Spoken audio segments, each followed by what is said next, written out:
All right, good morning. I think the camera's crooked. I think you might be getting my right shoulder. There we go. Can you see me okay now? Yeah.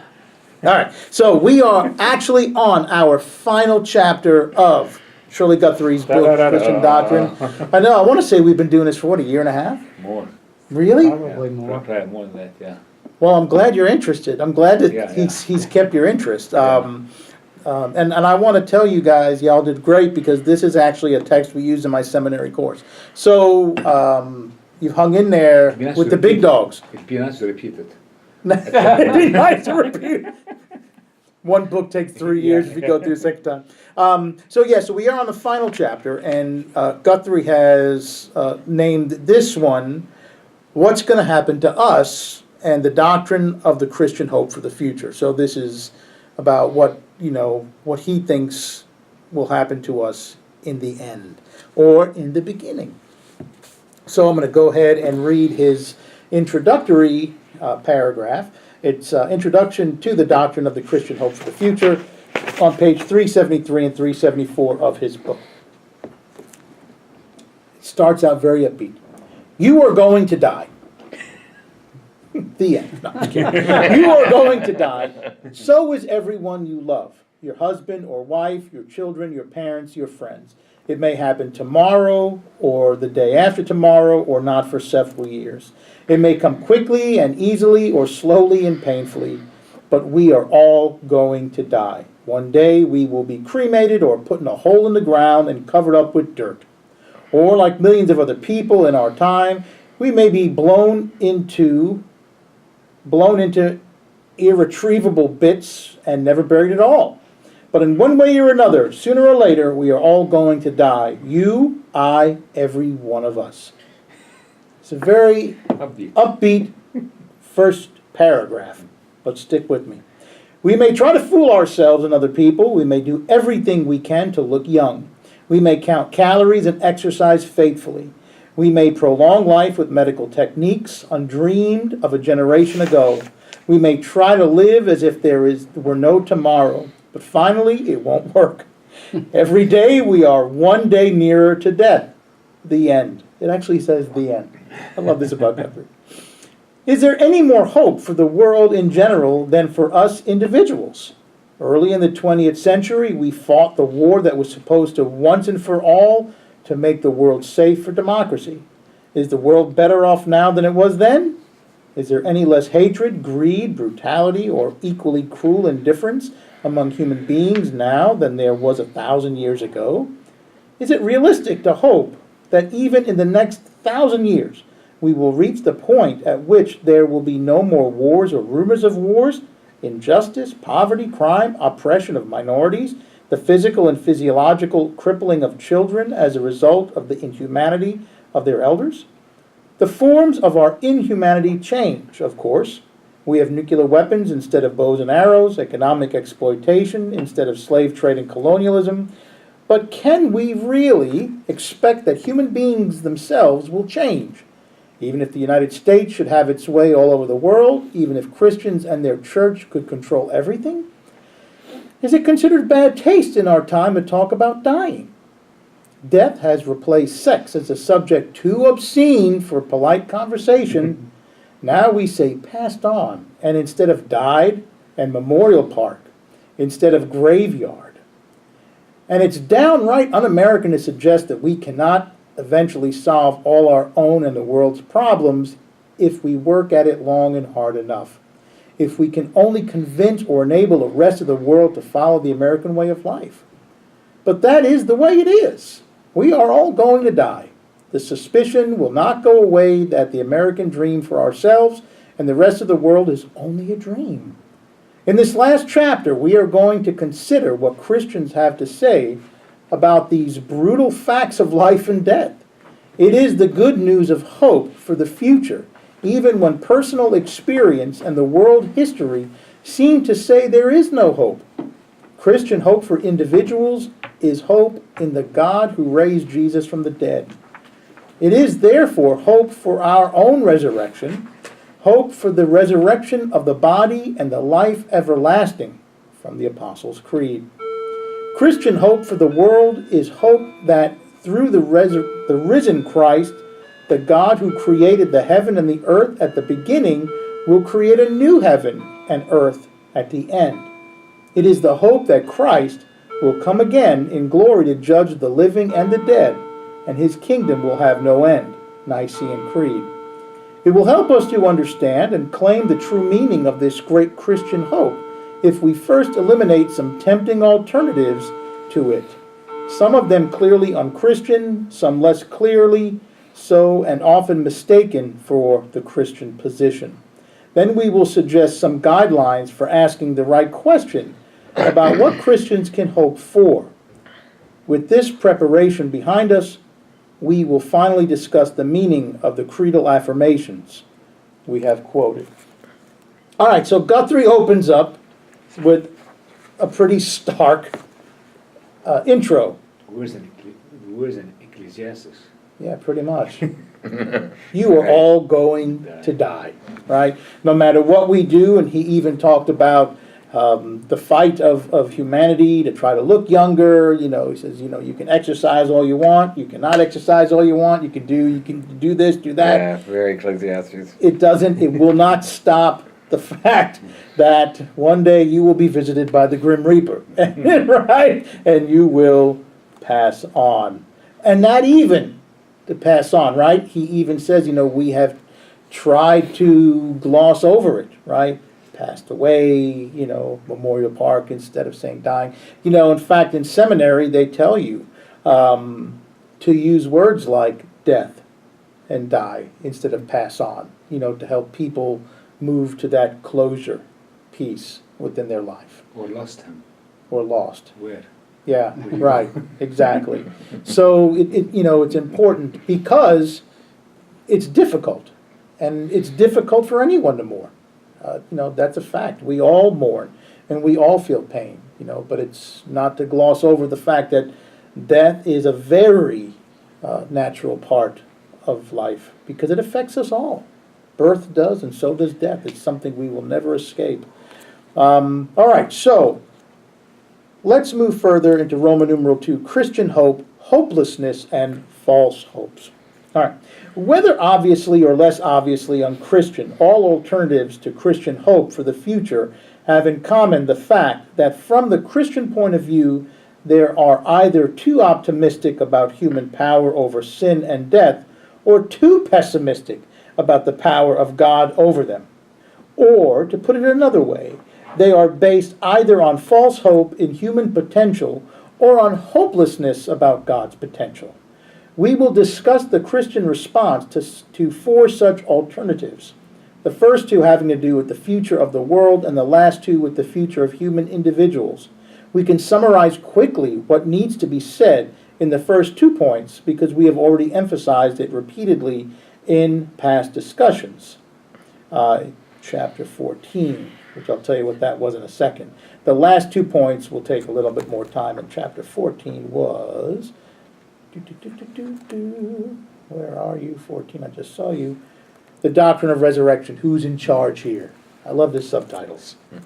All right, so what we're going to do, and like Guthrie normally does within his book, is looks at some different theories or ideas, and sometimes he'll debunk them or point out the weakness in the ideas as they stand alone. All right, so the first one is Christian hope versus Christian hope versus historical optimism. All right? So when we look at this section, they know that the world cannot and will not be saved by a socialistic or by capitalistic economic system, by democratic or any other form of government, by nonviolent pacifism or by realistic use of violence to achieve good ends, by revolution that hopes to correct everything that is wrong in human society overnight, or by reform movements that hope for gradual change, by secular, humanistic, or by specifically Christian programs and crusades to combat personal immorality and social evil. So when we think about Christian hope, no matter what we throw at it, right, it's not going to save the end, right? The end will still happen. Death will still occur. no matter what we throw at it. And Guthrie goes back and forth on the spectrum. No matter what you do, it will not affect it, right? So Christian hope for the world is hope that God will overcome inhuman and unjust social, political, and economic structures. The justice, freedom, and peace of the kingdom of God will not come within history as the result of human efforts. So, it will come at the end of history as the result of what only God can and will do. We cannot bring it to fruition, right? It is not our job. We do not have the tools. We cannot do this. We cannot do this with any form of government, with any action, and this lands on any side of the spectrum. Okay? It cannot be done. Why is that? Because it's God's to do. Why can't man bring in a perfect society? Because we're broken. We're less, Right. less We're than broken. perfect. So because we're broken, any system we put in power will be I'm being a broken. lawyer here. I Right. know. I see you being devil's advocate. Yes. You never ask a question you don't know the answer to. Yeah. Because, right, yeah, I see those horns, but, you know, with less hair, you can see them clearer.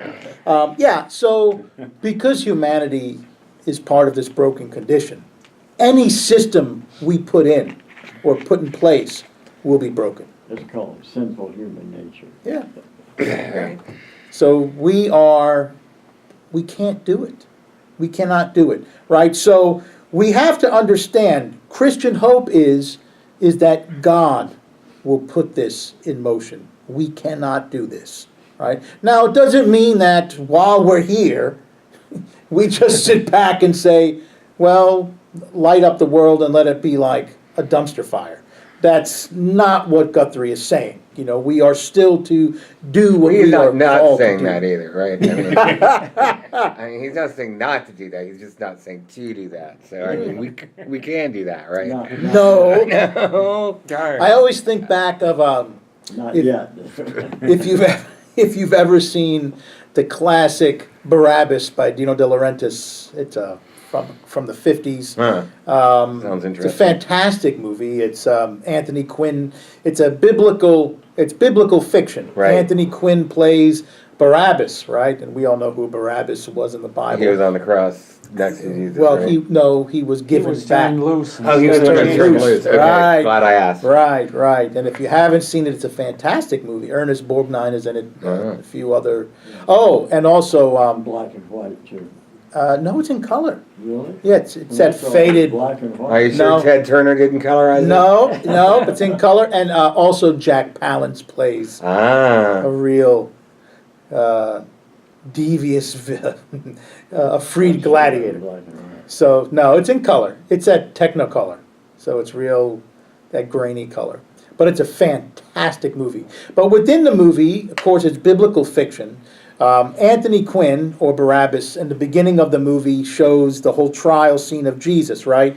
And Anthony Quinn is let loose as Barabbas as Jesus is, taken fully into custody, beaten, and killed on the cross, right?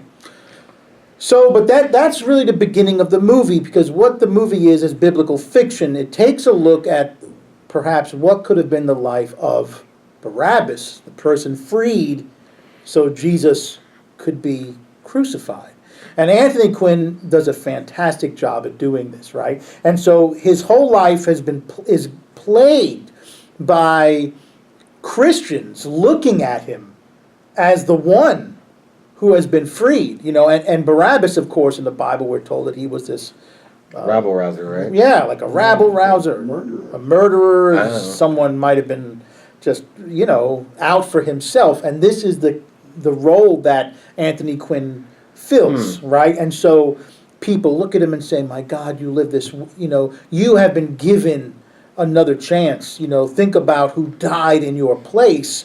You need to be a good person. Don't live this life like this." So his whole life, it's this struggle, because he is who he is, but he's now coming into contact with many, many Christians. And so these Christian even comes into contact with St. Peter at the end of the movie. But there's a piece of the movie where, and what I love about historical fiction or biblical fiction, it's a story that's made up, but it's encased in true historical background, right? So as Nero, as the fire of Rome begins, right? And of course, it wasn't Nero. No, he didn't play a fiddle. The fiddle wasn't even invented yet. Nero was outside of Rome, but most historians believe it was his people, right? He had people do it. As the fire of Rome is burning, Barabbas sees what's going on, and he now gets this idea in his head that it's the church's responsibility to burn Rome, right? That Rome is this great evil.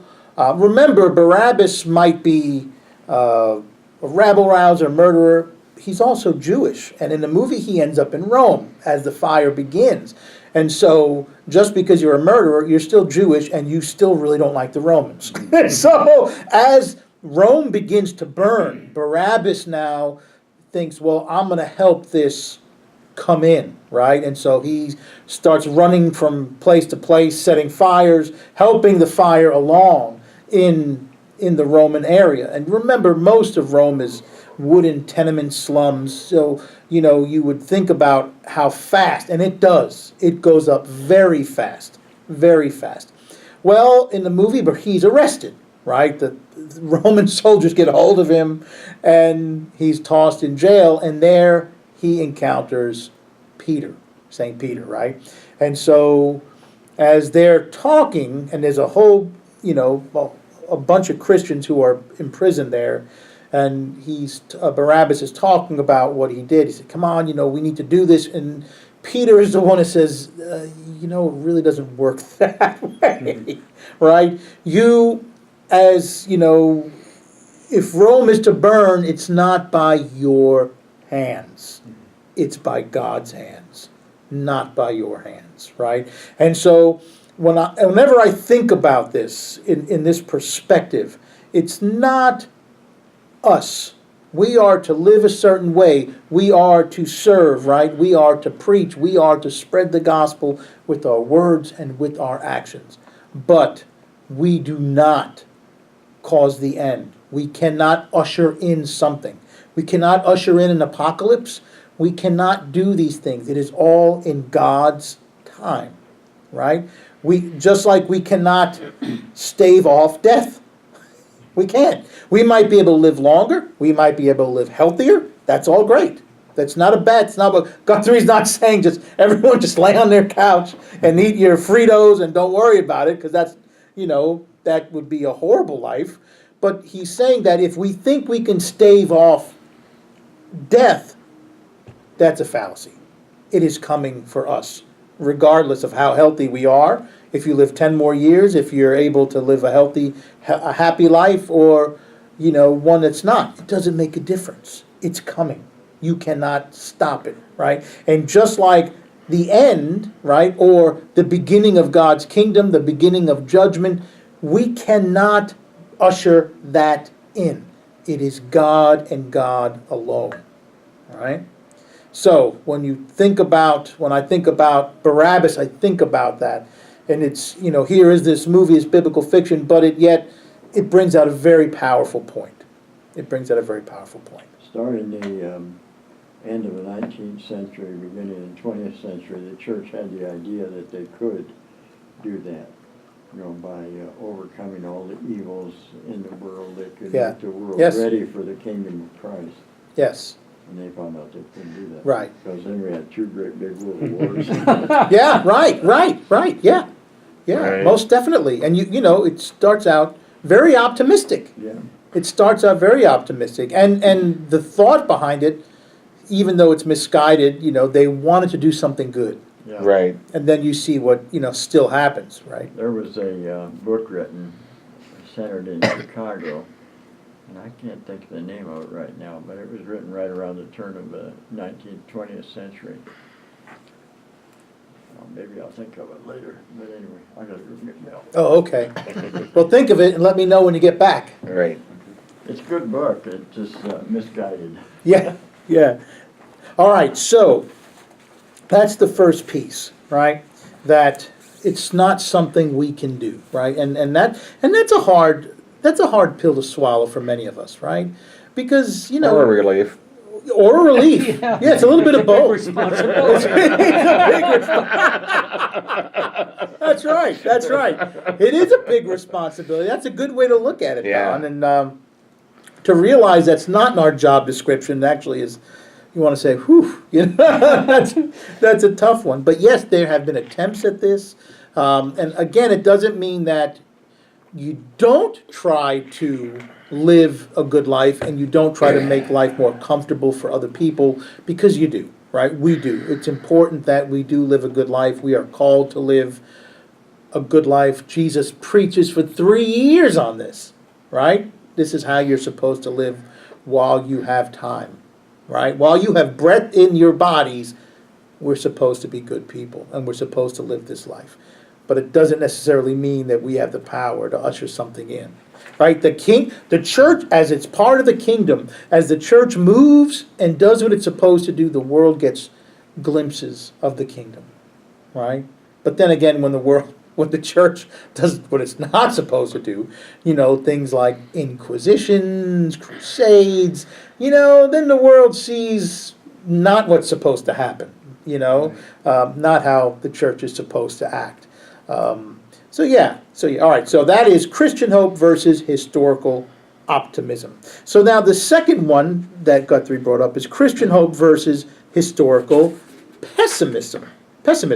Christians are just as critical of hopeless pessimism as of overconfident optimism about the possibilities of human life in the world. The God in whom we hope is a God who will not only be, but is the powerful and compassionate creator and ruler of the world. The crucified and risen Christ, who will come to overthrow all the powers of darkness and evil that spoil God's good creation and human life in it, has already triumphed over them and even now is at work to complete the work he has begun. The reconciling and liberating Spirit whom God will pour out on all flesh is already blowing where it will, also outside little circle of Christians in the world. Therefore, an openly unbelieving or apparently pious hopelessness about what can be accomplished in the world is just as impossible for Christians as secular or religious utopianism. We may understand and sympathize with others who fall into despairing resignation, weariness, inertia, and melancholy because they are overwhelmed by the massive suffering and injustice they experience in their own lives and in the world around them. But, to put it bluntly, for Christians to fall into such hopelessness is sin, lack of faith, and hope in the triune God they confess. So, the pendulum can swing from one end to the other end, right? And we can say, well, you know what? Look at this. It is a dumpster fire. There is nothing we can do. The world is a wreck. And because it is, and because we don't have control over changing it, what's the sense? Right? So we can get caught up in that pessimism. And we all do. All I have to do personally is put on world news. Right. Any channel. Right. I don't care what channel you watch. MSNBC, Fox News, CNN. Put on any of them. And watch the headlines of the world. And tell me that you don't look at it and say, oh my gosh, is this really the world we live in? Right? I mean, it is depressing. But also bad news travels and sells more than Oh, than yes. good news, so they never Oh, show yeah. the good stuff. Yeah. True. Right. Think about even the newspapers. How far you have to flip in a page to see the story about, you know, a kid who saves a kitten from a tree. Yeah, And you read it and you're like, what a great story. You know, that makes me feel good. That doesn't sell things, right? What sells things are It's fear. fear, yeah, and sensationalizing it, Yeah. right? So this can become very, very depressing. It can be very depressing for people. And so we can get caught up in it. And we can say, you know, we can lose sight of the Christian hope because of everything we see around us. So this is just as bad, because as the pendulum swings the other direction, we lose hope. So because it does look bad. It looks bad. It looks sad. It depresses us. One of my favorites is, like there's these insane people who like to go outdoors all the time and they love nature. Yeah. They're all about it. And so these brilliant people come up with these amazing, fabrics and, your Gore-Tex and all these technologies.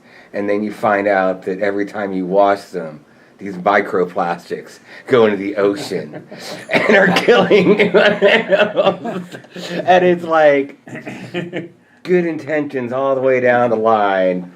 Love nature. Lining that path to hell. Right. Yeah, right. The golden road road to hell. Yeah. That just made me think when I read about that. Anyway.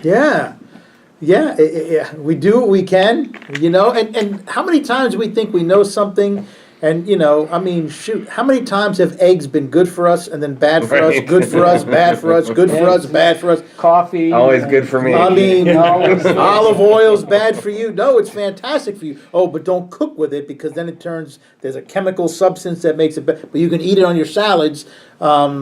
Let's see. There's still people in Italy. I think I'll be okay. Yeah, right. That's what I'm saying. I'm like, my grandmother cooked with olive oil her whole life, and my grandfather lived to 91. So if it changed the chemicals, the substance of it, complex of it, he still lasted that long without cancer in his body. So Olive oil, wine, and pasta. What's that? Olive oil, wine, and pasta. It's the three food groups. That's right. That's right. Well, it's like we say, we have olive oil in our veins. If you're Mediterranean, it's in there. All right. So Christian hope versus historical pessimism, right? So it doesn't just have to be, I'm going to save the world. It can be looking at the world and saying, oh my gosh, this place is a wreck, and now I'm depressed, right? And it happens on both sides. All right, hope in the power of God over the power of death. And whoever quoted Ecclesiastes earlier, I think it was both of you two. Nice job. He started it. He started it. For once, that's a good thing when he says he started it. Like that fire? And Billy Joel says it's been always here, right? Yeah. It's Right. been always burning since the world been turning, Yeah. right? True Which is that. true that, right. For the fate of humans and the fate of animals is the same. As one dies, so dies the other. They all have the same breath, and humans have no advantage over animals. All go to one place. All are from the dust, and all turn to dust again. As they come from their mother's womb, so shall they go again. Naked as they came, they shall take nothing for their toil, which they may carry away with their hands. Just as they came, so shall they go. And what gain do they have from toiling in the wind? Everything that confronts them is vanity, since the same fate comes to all, to the righteous and to the wicked, to the good and to the evil, to the clean and unclean.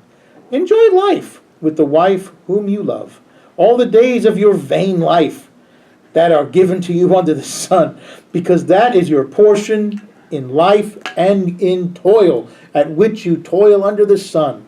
Whatever your hand finds to do, do with your might, for there is no work or thought or knowledge or wisdom in Sheol, the realm of the dead, to which you are going. And where is that? What are we quoting now? This is the What book? belief of, well, it's the Old Testament. Right? But what book? Is it Ecclesiastes? Yeah. Oh, yeah. Thought so. Yeah, that's right. These words were not written by an atheist. They were written by a teacher who could also say, fear God and keep his commandments, for that is the whole duty of everyone. So, what can we make of such strangely pessimistic words coming from the Bible itself? Here are some conclusions we may draw from Ecclesiastes. Some of them are debatable, so you had better examine them carefully. I like how Guthrie puts that in there. Examine them carefully. First, if death has the last word and there is no hope for a future beyond death, then my life here and now will be meaningless. All I can do is, like the teacher, swinging back and forth between a weary, depressed cynicism and a frantic, joyless attempt to wring what little pleasure I can from this fleeing life. An empty future means an empty present. Second, it is not true, as some Christians have argued, that only the promise of heaven and the threat of hell can prevent lawless, godless living. Who can fail to admire the teacher and others like him who are honorable, morally responsible, courageous, even deeply religious people, even though they have no hope for final reward or fear of final punishment for themselves, and no hope for final balancing of the books when the wicked of the world who have been successful and the innocent who have suffered injustly will finally get what they deserve. Think about that. You can put up all the negative deterrents in the world. In states where the death penalty is present, the jails are still full, right?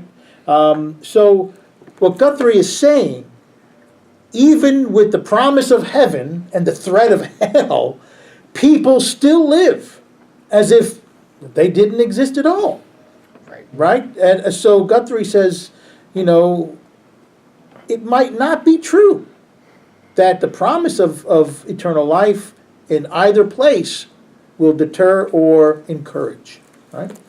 Third, compassion and not condemnation is called for when we meet people like the teacher. How can we fail to sympathize with people who, having no future, can only swing back and forth between paralyzing despair and the desperate attempt to escape the emptiness of life in simple earthly pleasures and hard work? People who are trapped in meaningless lives need to be loved, not damned. They are already tragically damned. So, how can we sympathize with these people? And how can you say, oh my God, what do you have to look forward to? Work. Simple work, earthly pleasures, hard work, right? And this is what one of the things that Koheleth, or teacher in Ecclesiastes, continually, hammers home, right? These, eat, live joyfully and find pleasures in the simple things that God gives us, right? That come from God. Right. So work, that's good, but find pleasures in the simple things. All right, and finally, no one can talk convincingly about life after death who does not face as honestly as the teacher the stark reality of death and the cloud it casts over all life. No cheap talk about a final happy ending will do.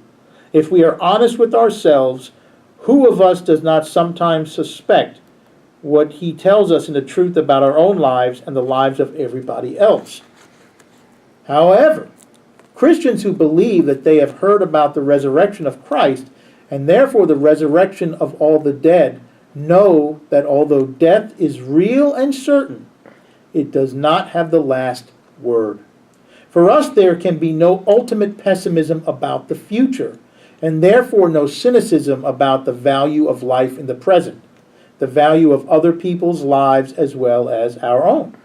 We know that we must not only toward the end of life, but towards its fulfillment, toward the genuinely full human life that God willed for all human beings from the beginning, which God is at work here and now to restore and renew, and which God will finally give to everyone.